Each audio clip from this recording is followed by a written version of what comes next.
myself Sumaya Belli. Students, I have already started with the series of circle. In the last videos, I have explained you the basic concepts related to circle. And now it's time to actually understand different theorems related to circle. Don't worry students, I'm not going to derive the theorems because deriving the theorems is easy. My motive here on this channel is to make you all understand the concepts related to theorems. So I'm reading the theorem and telling the inner aspect whether the theorem is actually applicable and how it is applicable, but definitely it's going to be in a fun and interesting way. Students, to watch such innovative videos so that your concept is clear, don't forget to click on the subscribe button so that you get the notification as soon as I post the videos. So what are we waiting for? Let's zoom into the first theorem related to the circle.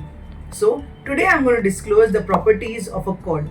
Theorem says that the perpendicular drawn from the center of a circle on its chord bisect the chord. So here if you'll understand, there are two things that they are saying. The first thing that they are saying is you are taking a circle. Naturally when you take a circle, you are going to have a center, and from the center what they are saying is there is going to be a chord and there is going to be a radius which is going to be perpendicular.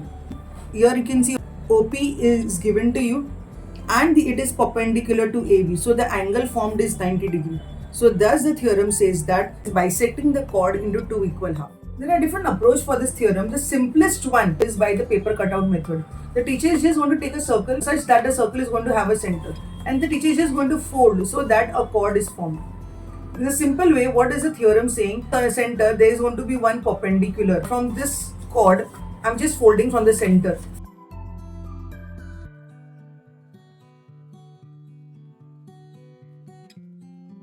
So you'll see this is a perpendicular that it is formed here on the chord. So then it is saying that this perpendicular, what it is doing, it is cutting the chord into two equal halves.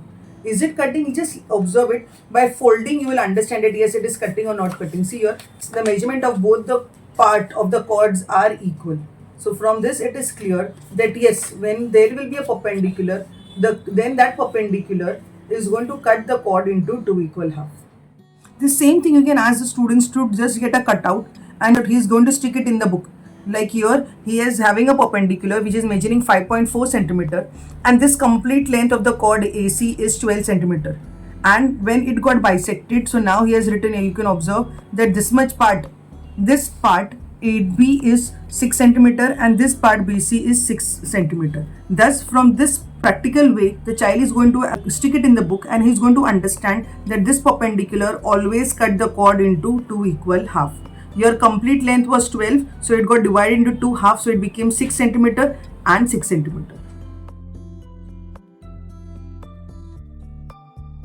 The second alternative method for explaining this theorem is using the same teaching aid that we have used in the previous videos, and here you are making a perpendicular from the center. So you observe that it is perpendicular or not. See, exactly it is coming up to 90 degree here. Thus it is a perpendicular that we are having here, and we are having a chord BD. Now the theorem says that when this is perpendicular going to do is going to cut the chords into two equal halves. Let's confirm whether it is cutting into two equal halves or not. For this, just use a ruler and measure it. Here you will observe it has come to 17 centimeter here, and here also if you will observe it has come to 17 centimeter. Thus this teaching aid actually explains the concept of the theorem. Based on the theorem that we have just discussed, there is also a converse of it. And the converse of the theorem says that the segment joining the center of a circle and the midpoint of its chord is perpendicular to the chord. So here it's just the opposite that we have discussed. Here it is saying there is a segment and it is cutting the chords into two equal halves. Then it is going to be perpendicular, means 90 degree. Okay, so here in the simple way, same thing we are having here. Either you take this approach, here it is, or you already know that both these halves are equal. So here it is 90 degree. So using a protector, it can be easily understood that it is 90 degree.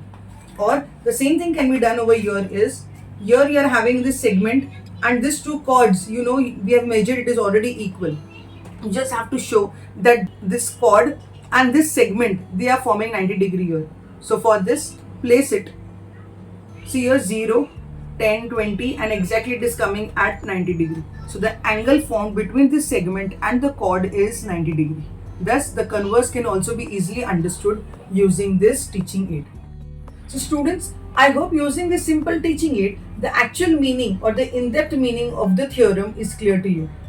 If you really like my video, don't forget to click on the like button. See you all in the next interesting and innovative video. Thank you.